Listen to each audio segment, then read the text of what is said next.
అప్పుల బాధలు వెంటాడుతున్నాయా? అయితే 6 JVR వారి జాతిరత్నాలు ధరించండి. రైట్, బ్రేకింగ్ న్యూస్ చూస్తున్నాం మన టీవీ స్క్రీన్ పై. రంగారెడ్డి జిల్లా షాబాద్ పోలీస్ స్టేషన్ పరిధిలో 6గురి దారుణ హత్య ఉదంతం స్థానికంగా పెను సంచలనం క్రియేట్ చేస్తుంది. నిందితుడు రాజ్ కుమార్ పై గతంలోనే ఫిర్యాదు చేసిన పోలీసులు నిర్లక్ష్యం వహించారని, సరైన చర్యలు తీసుకోకపోవడం వల్లే ఈ ఘోరం జరిగిందంటూ బాలిక తరపు మృతులు బంధువులు, గ్రామస్తులు షాబాద్ పిఎస్ ఎదుట ఆ రహదారిపై బైఠాయించి భారీ ఆందోళన దిగారు. మీరు చూస్తున్నారు మన టీవీ స్క్రీన్ పై. సో వాళ్ళనే అత్యంత దారుణంగా చంపేశాడు రాజ్ కుమార్. ఒకరిని కాదు, ఇద్దరిని కాదు, 6గురిని పొట్టను పెట్టుకున్నాడు. అయితే ప్రధాన నిందితుడు రాజ్ కుమార్పై అయితే పోక్సో కేసు పడిందో, ఆ పోక్సో కేసు పడిన తర్వాత ఇక మనోడు మరీ చాలా వియర్డ్గా మారిపోయాడు అనమాట. నా మీద పోక్సో కేసు పెడతారా అంటూ. యాక్చువల్గా అంటే ఏదో ఎవరి మీదో పెట్టాల్సిన కేసు రాజ్ కుమార్ పెట్టలేదు. రాజ్ కుమార్ ఈ షాబాద్ పరిధిలోని ఒక దళితుల మీద ఈ అబ్బాయి అంటే ఒక రోజున తాగిన రోజు తాను ఒక మైనర్ బాలికపై అఘాయిత్యం చేయబోయాడు. సో అది ఊర్లో తెలిసింది. దాని తర్వాత పెద్దల సమక్షంలో పంచాయతీ చేశారు, అంతా జరిగింది, అంతా ఓకే. అండ్ దాని తర్వాత మళ్ళీ ఒకరోజు వెళ్ళి వాళ్ళ అమ్మతో దుర్భాషలాడి ఆ మైనర్ బాలిక, సో ఏజ్ మెన్షన్ చేయకూడదు, మెన్షన్ చేయలేకపోతున్నా, ఆ అమ్మాయి ఒక మైనర్ బాలిక, ఆ అమ్మాయిపై అఘాయిత్యానికి పాల్పడ్డాడు.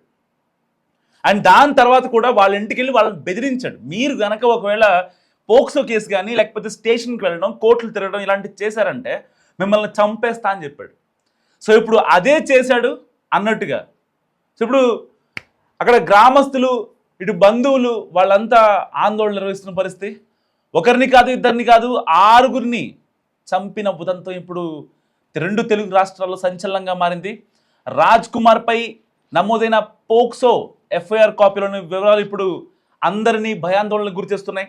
గత 6 నెలలుగా రాజ్ కుమార్ ఆ మైనర్ బాలికను ప్రేమ పేరుతో వేధిస్తున్నాడు. తనతో మాట్లాడాలని, కలవాలంటూ నిరంతరం బలవంతం చేసేవాడట. సో శంషాబాద్లో ఆ అమ్మాయి స్కూల్కి వెళ్ళే టైంలో రాజ్ కుమార్ వేధింపులు మితిమీరడంతో అతడి భయానికి తాళలేక తల్లి ఆ బాలికను ఇంకా స్కూల్ పంపించడం మానేసింది. ఇటీవల పరీక్షలు ఉండడంతో తప్పనిసరి పరిస్థితుల్లో తల్లి దగ్గరుండి బాలికను పరీక్షా కేంద్రానికి తీసుకెళ్ళింది వాళ్ళమ్మ. అయితే పరీక్ష ముగిసిన వెంటనే బాలికను అందరూ చూస్తుండగానే లాక్కెళ్ళేందుకు కూడా ఈ యొక్క రాజ్ కుమార్ ప్రయత్నించాడు. గతంలో నీ తండ్రిని చంపినట్టే మిమ్మల్ని కూడా చంపేస్తా అంటూ రాజ్ కుమార్ ఆ బాలికను, ఆమె తల్లిని చాలా గట్టిగా బెదిరించాడు. దీంతో ప్రాణభయంతో తమను కాపాడాలంటూ బాలిక తల్లి పోలీసులు కంప్లైంట్ చేసింది. ఏదైతే ఈ ఉన్మాది అరాచకాలు తట్టుకోలేక. సో రాజ్ కుమార్ ఈ కేసే అదే అతనిపై ఈ కేసే మొదటిది కాదని తెలుస్తోంది. గతంలోనూ ఒక భూ తగాదా విషయంలో 2 వ్యక్తులను తీవ్రంగా కొట్టి చంపేస్తారని బెదిరించాడట. So on records police stations ఉన్నాయి. సో ఇంతటి నేర చరిత్ర ఉన్న వ్యక్తిపై ఒక తల్లి తన కూతురి ప్రాణాలు కాపాడాలని మొరపెట్టుకున్న పోలీసులు నామమాత్రంగా స్పందించడం వల్లే నిజంగా ఇవాళ ఆ 6గురి ప్రాణాలు పోయాయంటూ కూడా మృతుల బంధువులు, గ్రామస్తులు తీవ్ర ఆగ్రహం వ్యక్తం చేస్తున్నారు.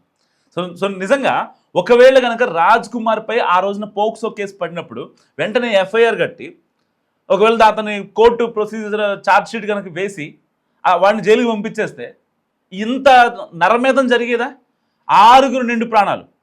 అయితే రాజ్ కుమార్ వాళ్ళ వైఫ్ కావచ్చు, వాళ్ళ పిల్లలు కావచ్చు, మీరు చూస్తున్నారు మన టీవీ స్క్రీన్పై, వాళ్ళ పిల్లలు నిజంగా చాలా చాలా చాలా చిన్న పిల్లలు. రాజ్ కుమార్ కూడా ఏజ్ ఏమీ అంత పెద్దది కాదు. Just Raj Kumar 28 years old. So అంటే ఆ ఏజ్కే అంత ఎక్స్ట్రీమ్ అయ్యాడు అంటే నిజంగా జస్ట్ ఇమాజిన్ ఎంతమందిని బెదిరించుంటాడో, ఎంతమందిని ఇది చేస్తుంటాడు. అసలు వాళ్ళని చంపిన విధానం కూడా ఏదో కాకి సినిమాలో నార్త్ ఇండియాలోకి వెళ్తారు కదా, కాకి టీం, పోలీసుల టీం వెళ్తారు, అయితే జంట హత్యలు చేస్తూ ఉంటారు, తోడేళ్ళలాగా వేటాడతారు, అలాంటి టెక్నిక్స్ని యూజ్ చేసినట్టు కనిపిస్తుంది. అసలు తాను కత్తితో పొడిచిన విధానం, ఒక్కొక్కరి బాడీలో దాదాపుగా 40 కత్తిపోట్లు ఉన్నాయి. 1 కాదు 2 కాదు. ఎంత దారుణంగా హింసించి చంపాడంటే చిన్నపిల్లల్ని కూడా, చిన్నపిల్లల ప్రైవేట్ పార్ట్స్ మీద, సొంత వాడికి పుట్టిన కూతుర్నే చంపాడంటే ఆ ప్రైవేట్ పార్ట్స్ మీద పొడిచి ఇక అర్థం చేసుకోండి. అంటే నిజంగా మాట్లాడటానికే ఇలాంటి వాడి గురించి చీ అనిపిస్తుంది. సో ఇప్పటికీ చాలామంది ఆ స్టేషన్ ఎదుట, షాబాద్ పోలీస్ స్టేషన్ ఎదుట వాడిని చంపేయాలంటూ డిమాండ్ చేస్తున్నారు. నిజంగా ఇలాంటి వాడిని ఎన్కౌంటర్ చేసిన పాపం లేదు. సో అక్కడ బయట ఏంటంటే స్టేషన్, షాబాద్ పోలీస్ స్టేషన్ ఎదుట టెన్షన్ వాతావరణం నెలకొంది. మీరు చూస్తున్నారు మనం టీవీ స్క్రీన్పై. రంగారెడ్డి జిల్లా దైవాలగూడలో ఉన్మాది రాజ్ కుమార్ కేవలం 2 గంటల వ్యవధిలో, అంటే జస్ట్ 2 అవర్స్ డ్యూరేషన్లో అర్ధరాత్రి చేసిన నరమేధం నిజంగా ఒళ్ళు గగుర్పుడ్చేలా చేస్తుంది. రాత్రి 11 గంటల సమయంలో ఆ అమ్మాయి మైనర్ బాలిక ఇంటికి వెళ్ళిన రాజ్ కుమార్, ఆమె అమ్మమ్మ, ఆమె నానమ్మ ఎంత వారించినా వినకుండా బాలికను బలవంతంగా కారులో ఎక్కించి 3 కిలోమీటర్ల దూరంలో ఉన్న చెరువు కట్ట వద్ద తీసుకెళ్లి అఘాయిత్యాన్ని పాల్పడ్డాడు. సరిగ్గా అర్ధరాత్రి సమయంలో వాళ్ళ అమ్మ, వాళ్ళ నానమ్మ, వాళ్ళ ఇంట్లో వాళ్ళు, ఇంటి పక్కన వాళ్ళు మాట్లాడుతున్నా సరే, సో ఆమె గొంతు కోసి దారుణంగా హత్య చేశాడు. అండ్ తిరిగి బాలిక ఇంటికి వచ్చి తనను అడ్డుకున్నారనే కక్షతో వాళ్ళ అమ్మమ్మ, వాళ్ళ నానమ్మలను కూడా అతి కిరాతకంగా నరికి చంపాడు. అంతటితో ఆగకుండా అర్ధరాత్రి 1 గంట సమయంలో తన ఇంటికి బయలుదేరి దారిలో భార్యకు ఫోన్ చేసి పిల్లలను చూస్తా అని చెప్పాడు. పిల్లలను చూస్తా అని చెప్పాడు. ఇంట్లోకి వెళ్ళడమే ఆలస్యం, భార్యపై కత్తితో దాడి చేసి ఆమె ప్రాణభయంతో బయటకు పరుగులు తీసినప్పటికీ వదలకుండా ఈడ్చుకుంటూ లోపలికి లాక్కెళ్ళి గొంతు కోసి చంపేశాడు. ఆ తర్వాత నిద్రిస్తున్న తన 2 కన్న పిల్లలను సైతం ఏమాత్రం జాలి లేకుండా గొంతు కోసి మట్టుబెట్టాడు. ఇలా కేవలం 2 గంటల్లో 6గురిని పొట్టను పెట్టుకున్న రాజ్ కుమార్ రక్తం ఓడుతున్న కారులోనే అక్కడ నుంచి పరారవుతూ తన తండ్రికి ఫోన్ చేసి నేను 6గురిని చంపేశాను అని చెప్పి ఫోన్ చేసి స్విచ్ ఆఫ్ చేశాడు. మరి వీడిని ఏం చేయాలి? మస్ట్గా కామెంట్ చేసే ప్రయత్నం చేయండి. 1 కాదు, 2 కాదు వీడు చంపింది, 6గురిని చంపాడు. పోక్సో కేసు పెట్టారనే ఒక నెపంతో వాళ్ళని ఎంత వేధించాయంటే అంత వేధించాడు. సో ఇవన్నీ జరిగిన తర్వాత ఇక వాళ్ళు కూడా కామ్ అయిపోయారు. మగదిక్కు లేని కుటుంబం కాబట్టి, సో ఇంట్లో వాళ్ళు ఎవరు లేరు, అంటే వీళ్ళు ఫినాన్షియల్గా కూడా సెటిల్ అయ్యి లేరు పాపం. మళ్ళీ కేసులు కోర్టులు పెడితే ఊళ్ళో పెద్ద మనుషులు చెప్తారు అన్యాయం జరిగిందని వెళ్ళి కేసు పెట్టండి చెప్తారు, బాగానే ఉంటుంది.